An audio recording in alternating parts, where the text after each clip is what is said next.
अभी जम्मू कश्मीर से आ रहा हूं और केवल यहां की सभा के लिए आया हूं, अन्यथा मेरे और भी कार्यक्रम थे। मैंने कहा नहीं, मैं जाऊंगा सरधना में, मैं इस बार जरूर जाऊंगा, 24 में मैं जरूर जाऊंगा।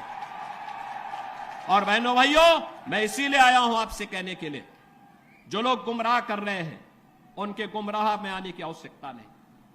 ये लोग कभी नहीं आएंगे। फिर जाति के सौदागर उपयोग करेंगे, बाद में सौदेबाजी करके गायब हो जाएंगे। हमें किसी भी ऐसे व्यक्ति के बहकावे में नहीं आना है जिससे हमारा राष्ट्र धर्म खतरे में आए।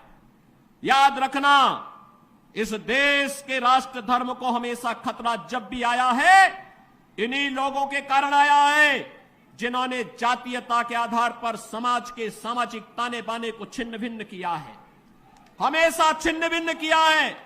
और बहनों और भाइयों, मैं आपको इस बात के लिए आश्वस्त करता हूं कि कोई माय के लाल बाल बांका नहीं कर सकता है। सुरक्षा की इतनी पुख्ता व्यवस्था हमने की है यूपी के अंदर। आज आप देखते होंगे बड़े बड़े दुर्दांत माफिया और अपराधी किस कदर उनकी दुर्गति हो रही है। आप देख रहे होंगे, जिनके नाम से ही लोग कर्फ्यू जैसा माहौल होता था, आज उनकी दुर्गति क्या है, हर व्यक्ति देख रहा है। इन माफिया और अपराधियों की स्थिति क्या है, आप रोज सोशल मीडिया के प्लेटफॉर्म को उठा करके देखते होंगे।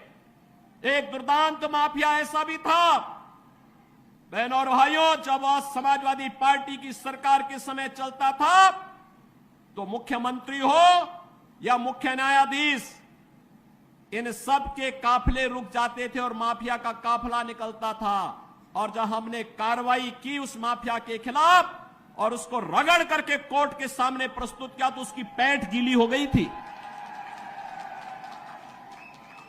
उसकी पैंट गीली हो गई थी। और तब हमने कहा था, उस समय उसको हमने कहा था, कानून को रौंदने वाले, आज कानून कितना बड़ा होता है यह एहसास हो रहा है कि नहीं हो रहा है। और निर्दोष लोगों को मारोगे तो मिट्टी भी नहीं मिल पाएगी। और बहनों और भाइयों, इसीलिए मैं आया हूं आपसे कहने के लिए, देखो, जिनकी गर्मी हम शांत कर चुके हैं उनको गर्म मत होने दीजिए। अब इस क्षेत्र को विकास की मुख्य धारा के साथ जुड़ने दो। उनकी सबकी गर्मी शांत हो गई है, वे गए काम से। और इसीलिए मैं आप सबसे अपील करने के लिए आया हूं कि पूरे देश की एक आवाज है, पूरा देश एक ही स्वर में बोल रहा है। और वह बोल रहा है कि फिर एक बार मोदी सरकार, फिर एक बार हमें वह सरकार चाहिए जो कांवड़ यात्रा चला सके। कर्फ्यू लगाने वाली सरकार नहीं चाहिए, कर्फ्यू लगाने वाले लोग नहीं चाहिए।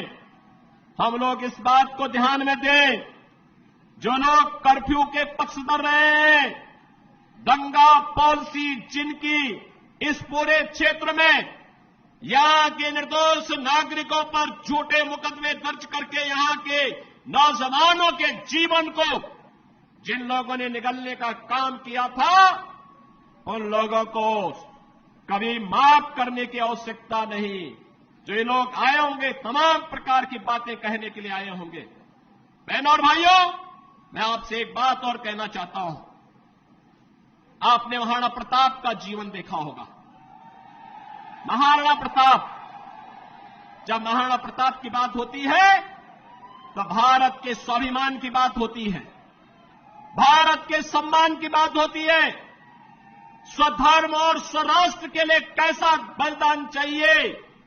सत्ता नहीं, घास की रोटी खाएंगे, लेकिन विदेशी हुकूमत के सामने कभी सिर नहीं झुकाएंगे। बहनों और भाइयों, जिन लोगों ने कर्फ्यू करके इस क्षेत्र में बहन बेटियों की इज्जत को नीलाम करने का काम किया था, जो लोग यहां की बेटी और व्यापारी के जीवन के लिए खतरा बन चुके थे, उन लोगों को फिर से पनपने का अवसर मत दीजिए। वे लोग आएंगे, दुम दबा करके आएंगे, बाद में गिरेबान को पकड़ करके इस पूरे क्षेत्र में फिर अव्यवस्था और अराजकता फैलाने का कार्य करेंगे। इसलिए मैं आज आपका आह्वान करने के लिए आया हूं। विकास में कोई कोताही नहीं बरती गई, किसी भी प्रकार की कोई कोताही केंद्र और राज्य शासन ने नहीं बरतने दी। सुरक्षा के साथ कोई खिलवाड़ नहीं होने दिया। बेटी और व्यापारी को सुरक्षा का माहौल दिया। और बहनों और भाइयों, हमें व्यक्तिगत मतभेदों को दरकिनार करते हुए देश के बारे में सोचना है। देश और राष्ट्र धर्म से बढ़कर के हमारे लिए कोई कुछ नहीं हो सकता है। और यही आह्वान करने के लिए आज मैं यहां पर सरधना की भूमि पर आया हूं।